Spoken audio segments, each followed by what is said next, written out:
Alô?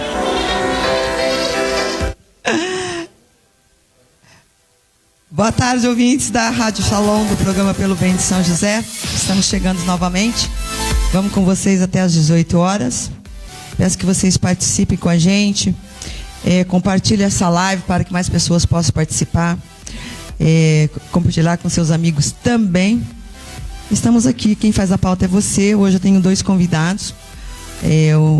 O Tiago, que eu já tinha prometido para ele um outro programa. Ele só veio divulgar um evento, que ele é o defensor da monarquia, tem as suas razões, ele vai falar hoje. Vocês podem participar ao vivo também, fazer perguntas. Eu também já questiono, porque ele sabe que eu não sou a favor.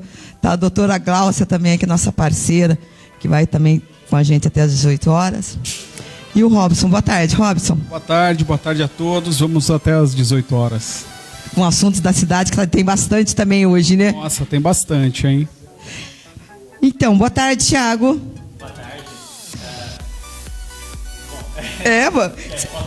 Pode, claro, eu já te apresentei, mas pode falar. Eu te apresentei errado? Foi?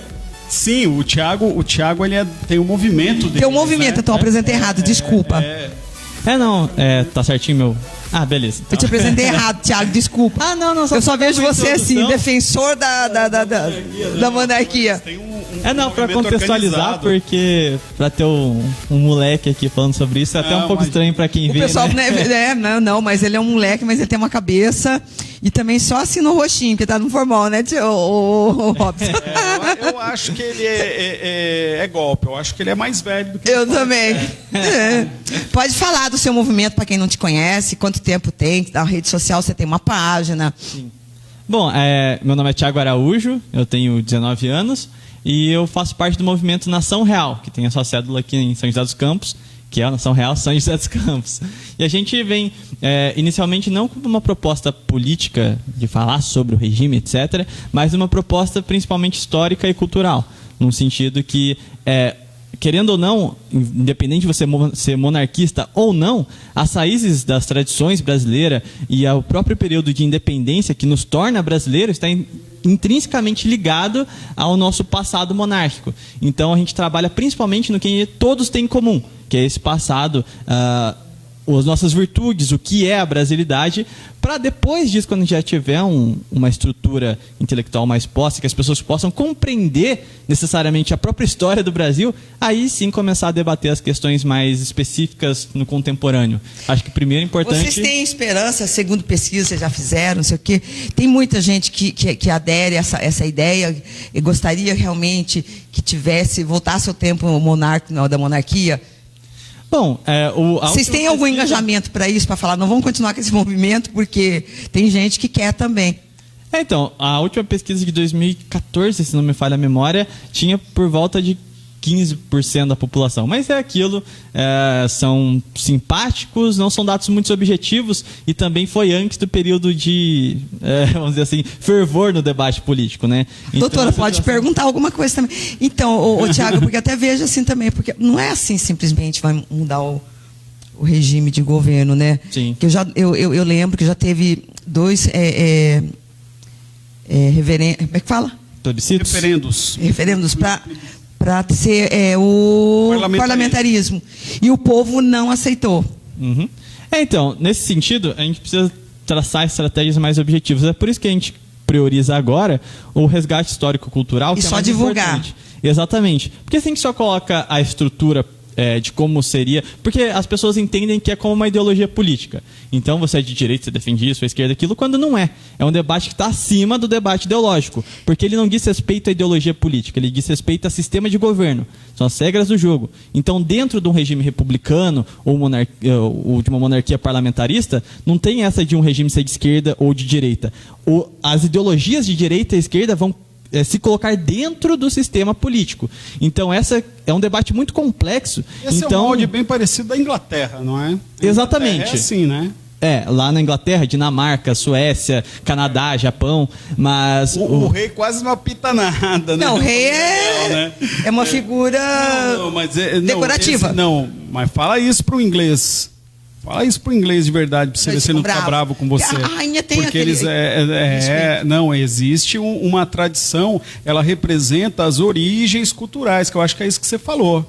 né? Que é isso que vocês buscam, né? Sim, 2 pontos aí nessa colocação que se conectam até. O monarca, a família imperial, ela tem 2 objetivos específicos, que é primeiramente cristalizar as tradições e a identidade daquela nação, que é porque, por exemplo, Dom Pedro II conseguia fazer dialogando com os diversos setores da sociedade nacional e internacional. E ao mesmo tempo que o poder moderador, que é o poder exercido pelo monarca, ele não pode ser atuante. Na Guerra do Paraguai não teve muito diálogo, não. Né? Não, mas aí foi a agressão do Solano Lopes, né? É verdade. Foi que foi, né? Não teve... Doutora, pode perguntar, você não tem uma curiosidade de saber que mas, jovem... Vera, eu posso só colocar um último Claro. ponto, que é o que você colocou da questão de ser figurativo ou não. Os poderes que hoje existem nesses países foram uma remodelação do que foi criado aqui no Brasil durante o Segundo Reinado, que é o 4º poder. Na verdade foi no primeiro, mas os moldes que a gente tem próprios dele veio no Segundo Reinado com Dom Pedro II, que é os poderes de um poder, vamos dizer assim, não ativo nos momentos comuns. Ele só entra em atividade em momentos de crise.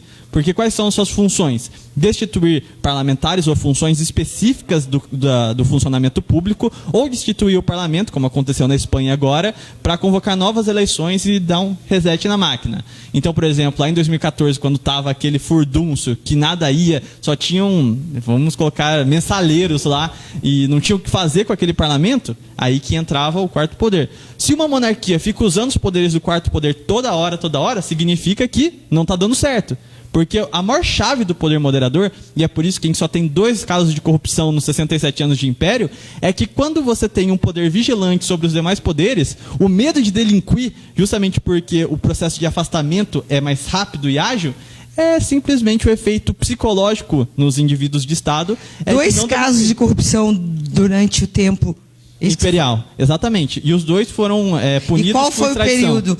Vou fazer uma pergunta de leiga para quem está assistindo. Qual o período que foi o da monarquia? Foi de 1822, com a independência do Brasil, a 1889, quando veio o golpe militar. Que nós chamamos de proclamação da República e que os monarquistas chamam de golpe militar, né? De golpe, na verdade, não monarquistas, historiadores. Os historiadores, né? Não, mas então, eu fiquei admirado pelo número. Porque 2 casos de... É porque a gente... Não é, doutora? Mais de 60 anos, né? Mas ó, para você ver só a questão. Essa questão da proclamação... A gente fala hoje, eu não quero falar de política, mas a gente fala hoje muito de revisionismo, né? Você vê bem que os historiadores, ele tem razão, o Tiago tem razão, os historiadores chamam de golpe militar, foi um golpe, né? Mas isso foi passado para a gente como proclamação da República. E isso foi vendido por quê? Porque foi eu acho que o primeiro momento, você me corrija, que os militares entraram e derrubaram tudo, né? Tiago, foi o primeiro com você? Né? Foi o primeiro momento, eu acho, né? Que os militares chutaram tudo e tomaram. Por isso que é o golpe. Só que com o tempo isso eles gente foram... Fala que 64 também não foi golpe, eles foram passando como então essa analogia que eu estou fazendo, né? Dizem que foi uma intervenção, não foi golpe. Eu quero também. A opinião da doutora sobre golpe, isso. Tanto lá quanto aqui, né? Foi golpe também, né? Pode perguntar alguma coisa. Não, tô só ouvindo. Só ouvindo mesmo. Mas essa questão do golpe né? É um assunto muito interessante, porque a gente fala... É história, a gente trata de coisas muito recentes, né? Nós somos um país recente, né? Imagina quanta história já tinha em Portugal, na Inglaterra, quando o Brasil foi descoberto. Eu acho que a pessoa... Desculpa, Ropa. Não. Então a gente ainda está descobrindo nossa história. E esses assuntos que teoricamente são recentes, a gente trata, assim, às vezes com essa nomenclatura que não é o que aconteceu de verdade. Então a proclamação da República é um caso muito típico, né? Que a gente aprende isso, os livros, tem até hino da proclamação da República, tem tudo. E quando você vai analisar, foi um negócio bem sórdido mesmo que aconteceu. Então, eu costumo dizer assim, a pessoa adquire o direito de opinar, de discutir, quando ela vai estudar e sabe sobre. Porque você vê muito hoje, né, doutora? A gente comentou isso, inclusive, a respeito de rede social hoje em dia, a influência que tem na vida dos jovens, principalmente. Hoje também até dos velhinhos, então tudo viciado em rede social, né? Então, assim, usa a rede social para se informar. Tem fonte segura para você saber se é fake ou não é. Dá pra você, a informação está muito acessível. Está muito acessível. Então, assim, mas tem gente que lê lá a manchete, pá, e não lê o resto. Já acha que leu aquilo e vai discutir e bater boca com você. Abra livro, vai estudar. Sem fundamento. Sem fundamento. Esse aqui, jovem, ele tem uma cultura tremenda, porque o Gabriel, nosso companheiro de bancada aqui, super jovem, o Gabriel é um menino super culto, você conversa com ele qualquer assunto. Então, assim, não justifica a pessoa vir conversar com você e não ter o mínimo de informação. Você concorda? Não sustentar, né? Não sustentar. Eu acho que eu sou contra um monte de coisa. Mas se eu não sei sobre, eu não vou nem discutir. Aí eu vou me preparar primeiro, vou estudar para falar, não, eu estou falando com você agora, argumentando, mas estou fundamentando a minha opinião. Não é ou não é verdade? Porque o jovem hoje tem preguiça e está tão fácil hoje na internet, sabe? Você... É só ler manchete, né? Só lê em manchete. Então, assim, abra livros, vai a fundo, tem sites de pesquisa de fonte segura para você pesquisar sobre política. Ah, não gosto de política.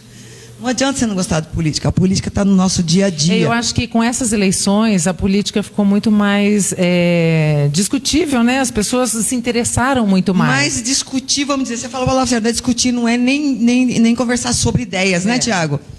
Virou discussão. Na verdade, eu gostaria até de colocar um parênteses geral aí, tanto sobre a proclamação da República, quanto no debate de hoje, porque são pautas intimamente ligadas, que é justamente, para a gente entender como funciona, como foi a proclamação da República, a gente tem que entender os anseios e o que estava se passando na época. Então, como é que era a estrutura do Império Brasileiro? Ele era uma monarquia constitucional, então tinha um parlamento, a Câmara dos Deputados e o Senado, o Poder Judiciário, o Poder Executivo, exercido pelo presidente do Conselho de Ministros, que hoje a gente conhece como primeiro-ministro, e o quarto poder moderador, que eu já especifiquei como funcionava.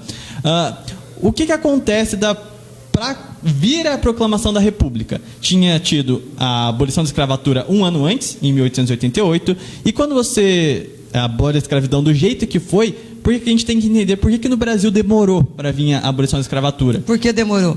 Justamente porque nós tínhamos uma democracia. Porque nós éramos escravocratas. A nossa economia era baseada na mão de obra escrava. Eram vendidos, eram comercializados como mercadoria. Eram contados, se fosse hoje, teria que declarar o imposto de renda. Então, no tempo imperial, era sofrido para o povo era escravo? Os escravos eram muito escravo não era nem povo. Escravo era mercadoria. O ponto que eu queria colocar nessa questão, que é o ponto principal, é... Qual foi a única mola política que organizou o movimento abolicionista? Os abolicionistas e a família imperial desde Dom Pedro I. Só que não tem como você fazer uma abolição da escravatura quando a única economia nacional é os escravocratas. O maior empecilho do Brasil sempre foi o patrimonialismo e as oligarquias, que são derivadas do patrimonialismo. Então, quando a gente tem a abolição da escravatura capitaneada pela princesa Isabel, André Rebouças, que era um homem negro, monarquista, José do Patrocínio, que tinha virado a casaca, que era republicano e virou monarquista, Joaquim Nabuco, que era liberal e monarquista, os republicanos que primeiramente haviam abraçado a ideia, deixaram de abraçar, correram para os braços dos oligarcas escravocratas, porque eles viram que ali, primeiramente, o debate estava sendo dominado pelos monarquistas e não pelos republicanos, e eles precisavam de uma fonte de renda para bancar os palanques deles. E é aí que surgem os liberais paulistas, né? Que eram os republicanos fervorosos, mas que faziam seus palanques com dinheiro sujo de escravocrata, que era o Clube da Lavoura à época, que até perverteu a lei do sexagenário, que tinha um intuito bom, mas no parlamento, pela pressão escravagista dos que eram eleitos com o dinheiro dos escravocratas, mudaram todo o texto da lei e acabou sendo uma lei até contrária à própria abolição. Mas o ponto que é interessante é que a monarquia, além do senso que a gente já tem mais ou menos aí como comum, do porquê que demorou, ainda existe um outro fator. Como foi a abolição da escravatura em toda a América Latina? Foi ou com guerra civil, ou com um levante revolucionário que ia matando as pessoas. E se você for ver a história desses países, eles já saíram pior do que eles já estavam estruturalmente falando. Não que não tivesse que ter ocorrido aquilo. Mas no Brasil a gente tinha uma democracia, um Estado de Direito. Então, para você fazer uma reforma, você tinha que apresentar um texto de lei, convencer os parlamentares, falar com a população. E o movimento abolicionista foi o primeiro movimento de massas a sair às ruas, a pedir uma pauta política. E é por isso que demorou, porque diferente do banho de sangue que correu nas outras nações, aqui nós temos orgulho de dizer que tudo foi votado da maneira correta, pelo parlamento, sem guerra civil, sem um banho de sangue nas ruas. E aí a gente vem com as colocações, por exemplo, a monarquia, a família imperial era escravista, que é um grande revisionismo histórico. Se a gente for ver, por exemplo, a Guarda Negra, que é o primeiro movimento organizado de homens negros, sem escolaridade, que eram capoeiras de rua, o que eles defendiam? O terceiro reinado da princesa Isabel. É o primeiro movimento negro organizado do país. E aí a gente coloca aí o porquê que a abolição da escravatura não foi completa por si só. Que é justamente uma discussão no parlamento. Não tem como você ter dois lados políticos e um simplesmente vencer o outro. Todo projeto de lei tem uma discussão, sai uma síntese daquilo. A síntese da abolição da escravatura era... de um lado tinham os abolicionistas querendo a indenização dos escravos e do outro lado tinham os liberais republicanos que queriam que o Estado ressarcisse os donos de escravos. A maneira que foi votada para conseguir tirar esse impasse foi nenhum nem outro. Ficou neutro, mas qual que era o trunfo dos abolicionistas? Princesa Isabel, que era o terceiro reinado encarnado. E ela tinha um projeto conjunto de André Rebouças, volta a inteirar um homem negro, projeto de reforma agrária, um projeto de capacitação técnica dos escravos, introdução social, distribuição de terras, principalmente nos campos ferroviários, para eles não terem nem problema de realocar essa demanda econômica pelo país. Então existia um projeto de industrialização, quebrando as oligarquias paulistas, ao mesmo tempo que os escravos que agora eram libertos pegariam o campo agrário. Você quebraria as pernas da elite agropecuária, elite latifundiária. Era um jeito de a gente se livrar da elite que está aí até hoje. E aí que vem a proclamação da República, porque os republicanos passam a ser financiados pelo dinheiro dos escravocratas que estavam com medo de quebrar de vez. Te lembra alguma coisa? Que a história. Te lembra alguma coisa? Lembra? A gente já viu esse filme, né? Tá vivendo um filme. Gente do céu, não, como é que pode isso? A história se repete, não tem como. Só para um efeito de confirmação, a popularidade da princesa Isabel batia 95% de aprovação em 1889 e Dom Pedro II 92%, enquanto o Partido Republicano, que tinha total liberdade de atuar em pleno regime monárquico, não elegeu nem 2 deputados nas eleições do ano recorrente do golpe da República. Então, só para vocês terem noção, um republicano mais honrado do período, que ele era abolicionista, até Silva Jardim, em 1889, pouco antes até do golpe de 15 de novembro, ele ia fazer um palanque no Rio de Janeiro e a população queria incendiar o local que ele estava, porque odiava os republicanos. Então, queria incendiar. Os republicanos eram odiados pelo povo porque eles eram vistos como escravocratas e tecnicamente liberais, burgueses, porque o pessoal que falava francês em pleno século XIX é o que, senão burguês, querendo dizer que é revolucionário. Burguês. Deixa eu mandar um abraço aqui pro Fabiano Fernandes, que está assistindo a gente, é de Hortolândia. Um abraço. Você vê, né? Só você falou da Princesa Isabel, tem uma história que ela já se hospedou no Hotel San Remo aqui. Sabia? Aqui em São José? A princesa? Eu acho que já depois da proclamação da República. Existe Hotel São Remo, mas não tem mais. Não existe mais. Mudou de nome. Remo é ali do lado da Matriz. Era o principal hotel aqui da cidade, da região. Então eu tenho uma lenda, quando eu era mais novo, eu sempre do lado da antiga associação ali. Ali do lado do Remo Cesaroni, né? Do comendador Remo Cesaroni, que era italiano, que era do Cine Planetário, que é uma figura. Não deveria ter deixado acabar um lugar que, né? Mas assim, é muito curioso, né? A gente fala dessa... da história, né? Só colocando só um pouco o que acontece hoje com a gente. Eu quero a visão dele também sobre hoje. Ele falando assim, me lembra alguma coisa.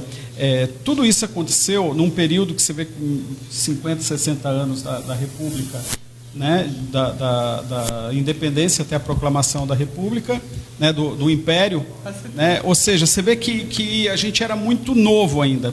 Então, o que eu acho que hoje está acontecendo, talvez essa efervescência, esse debate todo, e aí entra até um pouco de psicologia nisso tudo, que é o seguinte: eu entendo que durante um tempo, a gente, ainda mais essa geração que veio, que ficou de ressaca no período militar, que era proibido falar de política e tal. Era proibido tudo. Proibido, né, falar. Então, a gente está falando do período militar mesmo, ele acabou mesmo em 85. Então, é recente, né? Então, assim, as pessoas elas perderam o hábito cultural. Que, então, você vai em países da Europa, que são países mais antigos, o Brasil tem sempre uma referência mais europeia, né? Sempre é comum, em roda de família e tal, essa conversa sobre política. É dentro de escola, tem aula de debate político, né? Defendendo lados e ideias tal. Na Europa isso é bem forte, né? Então o que eu fico vendo nisso aí, e a gente ficou sem essa capacidade, essa cultura, essa compreensão intelectual da política e tal, e de repente, com esse histórico que nós passamos, e assim, eu sei do seu lado, Vera, que você defende e tal, mas a gente sofreu muito. Eu sou povo, você defende o povo. Não, mas a gente sofreu muito, independente de ser a favor ou contra a gente nem estando na pele, mas quem sofreu na pele? Os últimos mandatos nossos de presidente, a gente sofreu muito, né? Independente de ser melhor ou pior do que agora, não estou fazendo essa comparação, estou falando assim, a gente sofreu muito assim, a quantidade de escândalo, a quantidade de coisa que aconteceu, e de repente deu um start na cabeça das pessoas, doutor, essa parte da psicologia. Eu acho que não foi start, foi tudo preparado. Não, eu estou dizendo eu estou dizendo do lado de cá, do lado das pessoas. Tá. E de repente as pessoas, elas se viram jogadas no meio do debate político, sem ter preparo psicológico e tal. Então, nós somos crianças discutindo. Exatamente. Esse gap, né, que ficou lá de trás e aqui parece que ficou desligado, né? As pessoas ficaram desligadas em relação à política, e agora com essa eleição, com essas eleições que gerou uma guerra, as pessoas parece que acordaram e saíram meio correndo, sem saber para que lado. E está gritando sem saber o que está gritando. Exatamente, estão papagaiando, né? Quando as pessoas fazem isso, saem correndo sem ver, elas se batem. Isso. E é isso que a gente vê quando você entra na rede social. Qual que é a sua visão hoje da política? Bom, é o que eu gostaria de fazer o fechamento paralelo, que a gente entende muito. Essa mentalidade que a gente tem hoje sempre foi existente na República. A diferença é que tomou proporção que tomou, porque agora tem as redes sociais. E nos últimos 30 anos não tinha tomado essa proporção, porque tecnicamente o debate estava morto. Eram discussões entre socialistas e sociais-democratas. Então, era um debate chulo, entre duas aulas quase que, assim, simpatizantes, pelo menos na visão de welfare state, né, de estado de bem-estar social. Então, não existia um debate profundo, de fato. Mas se você retornar um pouquinho antes desse período, existiam aí as dualidades políticas, sempre ocorreram no Brasil. O que acontece é que, por que no Império a gente tinha um crescimento de 13% ao ano, uma inflação anual de 1,5%, essa estabilidade política e econômica que o Brasil nunca mais alcançou, e na República não? Porque quando a gente tem a separação da chefia de Estado e governo, o que acontece? A chefia de Estado, ocupada pelo monarca, é uma pessoa preparada desde o berço para representar a população, não se envolve em picuinhas políticas, não tem vida privada, logo também não tem interesses escusos. E cabe então a discussão na chefia de governo, colocar pessoas capacitadas, as coisas que realmente interessam à nação. Quando a gente unifica com a proclamação da República a chefia de Estado e governo, o representante da nação é uma pessoa que tem interesses escusos, é um cidadão comum, é uma pessoa que está no jogo político, logo a sua dignidade é abalada pelo próprio jogo em si. E o que acontece é que, na ânsia de querer estabilidade de volta, as pessoas ficam criando ismos. Então o nosso primeiro é o florianismo, depois a gente tem o getulismo, depois o varguismo, né? Depois a gente vem aí mais recentemente o lulismo, agora o bolsonarismo. Então o que a gente tenta fazer? Colocar um símbolo da nação lá em cima, quando isso nunca vai dar certo, porque a chefia de Estado e governo estão juntas. São pessoas que não estão preparadas para estar lá, que têm uma vida pregressa anterior à posição que ocupam, e acaba nesses reducionismos. Na República não tem diferença, se você for ver de fato, entre um populismo de direita ou de esquerda. São muito parecidos, até o modus operandi que a gente pode constatar hoje nas redes sociais. A diferença que teve nos tempos anteriores para cá é que na década de 70 houve uma ordenação, uma mudança de estratégia política por parte da esquerda, enquanto a direita, até eu me considero um conservador, não quanto monarquia. Não tinha esquerda, estava todo mundo fora quase. Então, esse é o ponto político. Apanharam. Então, esse aí que é o ponto. Presos. A melhor estratégia num jogo político é você ser agredido, porque você tem argumentação. Tanto é que quando vem a abertura política, com exceção do Collor, quem dominava o discurso social? A esquerda. Esse é o ponto principal. Então, se você quer dar poder máximo ao seu opositor, vai lá e mete um cacete nele para ver se ele não vai explorar isso à vontade. Ele pode sair denegrido, mas a narrativa cultural está com ele. E o que acontece no regime militar é Carlos Lacerda, que é uma pessoa capacitada, uma pessoa letrada, ele poderia ter toda a capacidade de vencer JK numa eleição presidencial em 1968, se não me falha a memória, seria a próxima. Não, 58. Não. 50. Não. Depois do regime militar. Depois do regime militar. Isso. O regime militar ele é aclamado por uma.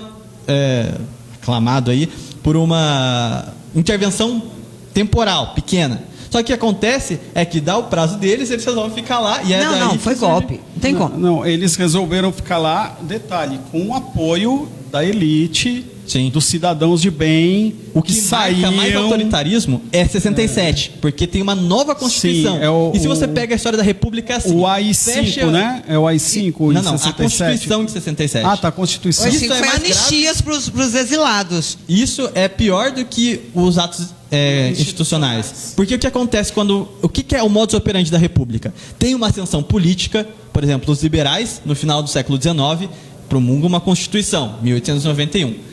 Acaba esse ciclo político, em vez de manter a Constituição e só mudar as elites políticas, o que Vargas faz? Dá um golpe, promulga uma nova Constituição. Mas olha aqui, deixa eu fazer um parênteses. Acontece isso no regime militar, a mesma coisa. Os militares positivistas, assim como no golpe de 1889, vão lá, tomam o poder para mudar a ordem política que eles fazem, nova Constituição. 88, mesma coisa, muda a ordem política, nova Constituição. Não existe projeto de nação onde a Constituição não é respeitada, só na República foram 6. No Império Tiago, deixa eu fazer um parênteses, você falou do Getúlio Vargas. Mas teve muitas conquistas importantes para a mulher, principalmente, para o trabalhador, no governo de Getúlio Vargas. No primeiro, né, governo dele. Bom, aí que está o X da questão. Adorei que você levantou esse ponto, que você levantou uma bola incrível para mim. Porque... Ou não, lógico que sim. Carteira de trabalho foi no Getúlio. No primeiro. Então, sim. Na questão de conquista eleitoral. A princesa Isabel, na regência, conseguiu instaurar o voto feminino.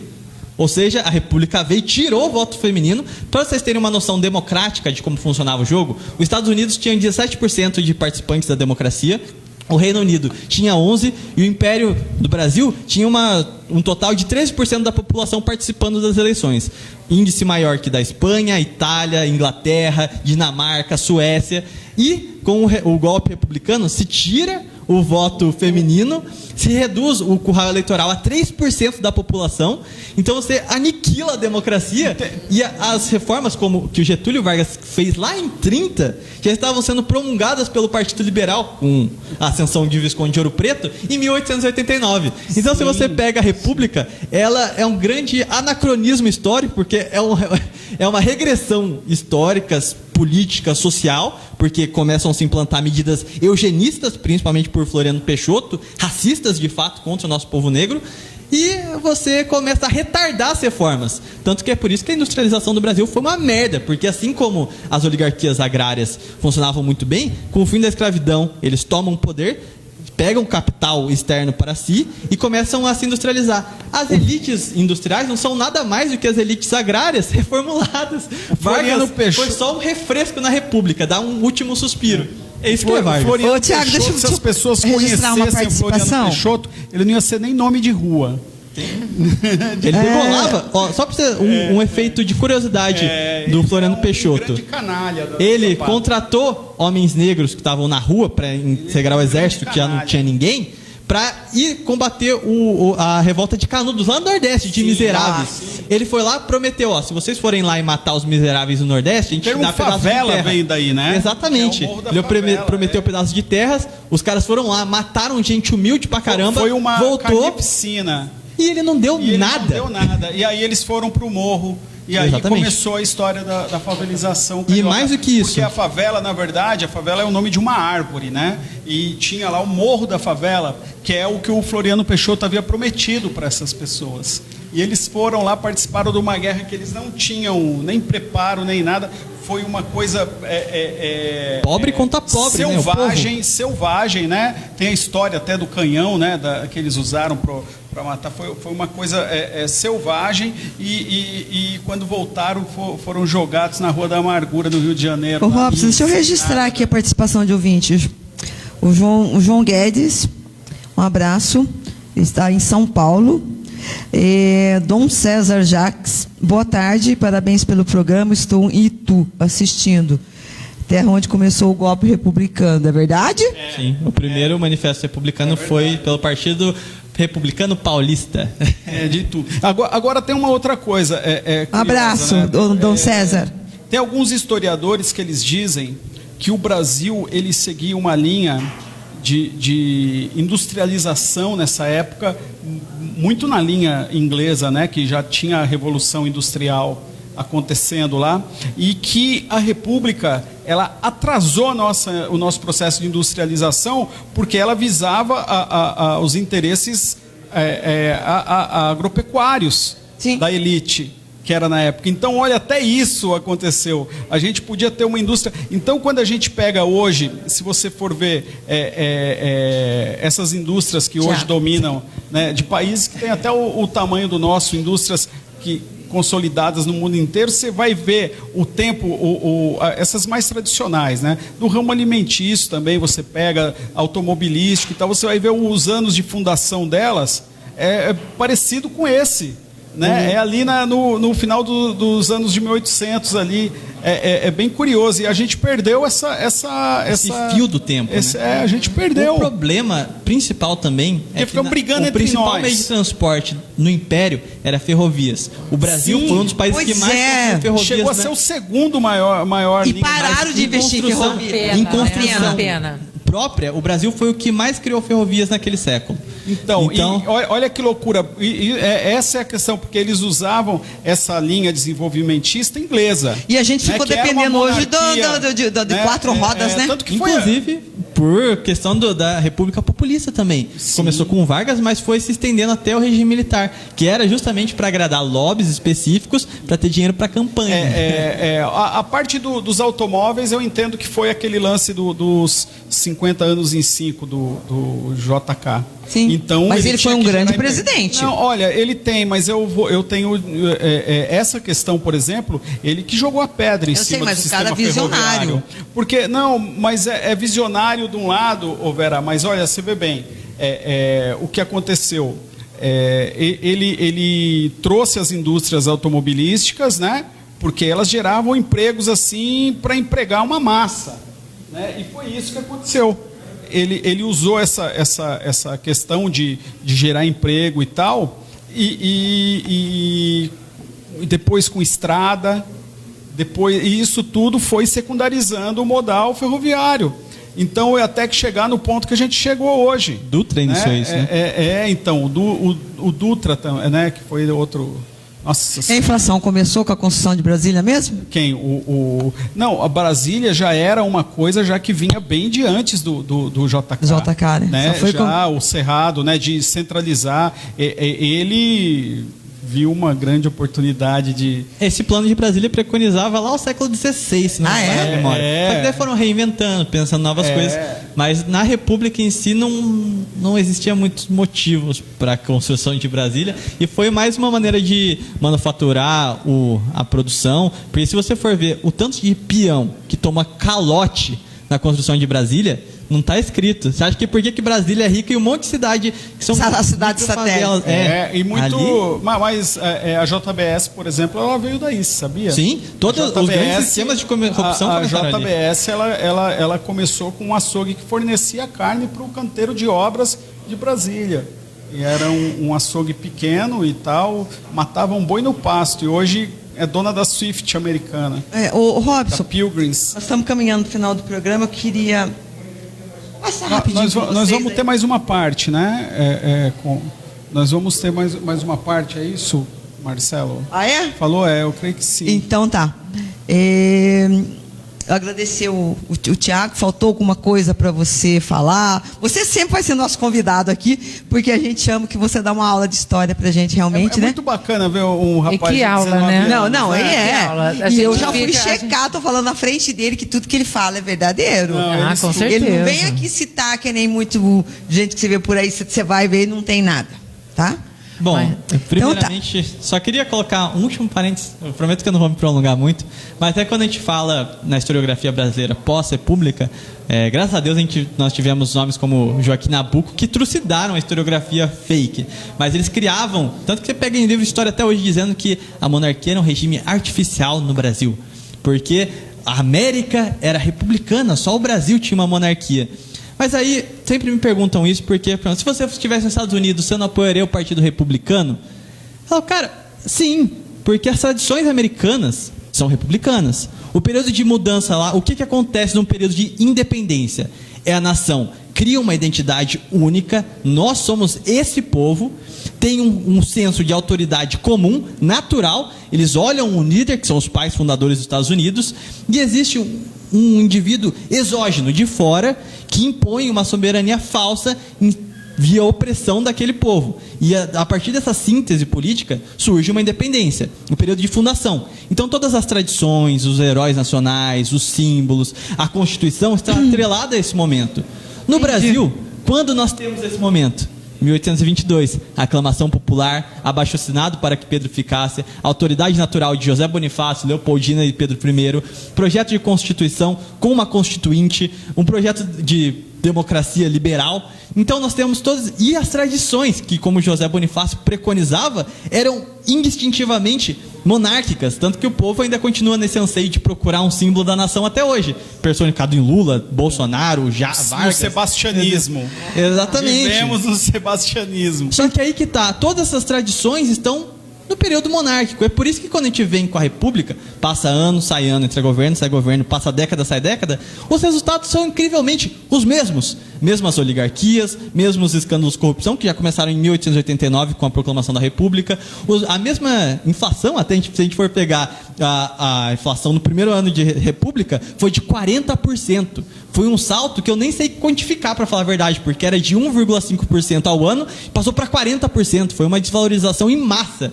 E fortalecimento das oligarquias, dos escândalos de corrupção, autoritarismo, porque... A gente vai ficar aqui com o Thiago até amanhã, porque ele é uma enciclopédia, né?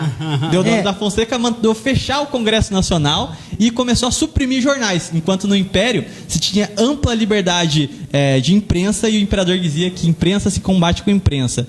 Então, se você for pegar todas as tradições do Brasil, os símbolos, os heróis, os pais fundadores, toda a identidade é monárquica. E, infelizmente, não existe deformação histórica, nem após 130 anos, que mude isso. Olha, eu agradeço demais essa aula pra gente. É sempre um prazer receber você aqui, Thiago. Vou te convidar mais vezes, sim. Você abrilhanta o nosso programa sempre. É uma aula pra gente e para os nossos ouvintes. Agradecer a doutora também, que a doutora vem aqui, hoje a nossa parceirona. Mas hoje essa aula política é maravilhosa, então, né? Eu acho que a gente precisa muito disso. Muito. Né? E ela é nossa parceira aqui, está lá na nossa página. Ela engajou com a gente nesse projeto bonito de fazer uma parceria para ter descontão, não é um descontinho, não, para umas sessões de psicologia, para quem precisa. Então, uma parceria pelo bem de São José. Agradecer o Robson, eu queria falar até da notícia da cidade, mas não vai dar tempo. A gente ia falar rapidinho lá da Revap, mas que não foi nada de sério, aquele incêndio lá. Foi só um susto. Só um susto, Então, sustão, né, Robson? Foi um baita susto, né? Mas deu tudo certo. Então, vou encerrar por aqui, vou agradecer os nossos patrocinadores. Não vou falar um por um, porque está tudo na página também. A gente já está corrido, porque vem o programa do Marcão em seguida, aí o Papo Sanja. Eu sempre faço a chamada do programa dele. Então, vou ao comercial e a gente volta para as considerações finais. Fiquem aí, a gente já volta.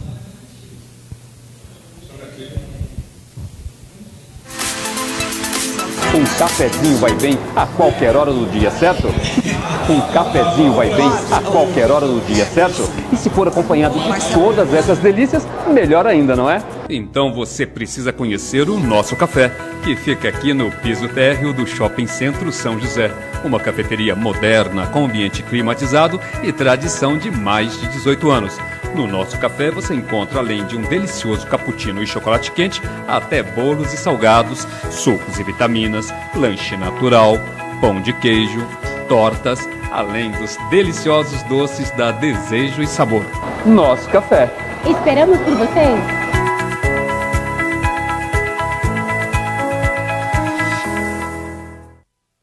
Tá todo mundo estendendo a mão. Parar na faixa é mais que obrigação. Ser gentil é a melhor opção. Vamos juntos numa nova direção. Levante a mão pro alto e aponte lá pra frente. O motorista para, você segue em frente. Um trânsito melhor começa com você. Dê sempre preferência ao pedestre. O motorista para, isso é trânsito consciente. Prefeitura de São José dos Campos. Vem pra biometria, vem, não pode faltar ninguém. A cidadania está na ponta do seu dedo também. A digital de cada um faz a diferença, vem. Você escolhe a dedo e vota muito bem. Por isso não pode faltar ninguém. Vem pra biometria, vem. Acesse o site da Justiça Eleitoral e se informe sobre a biometria no seu estado. Não pode faltar ninguém.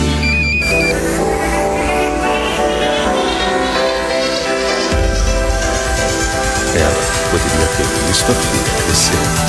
Ele poderia ter se casado.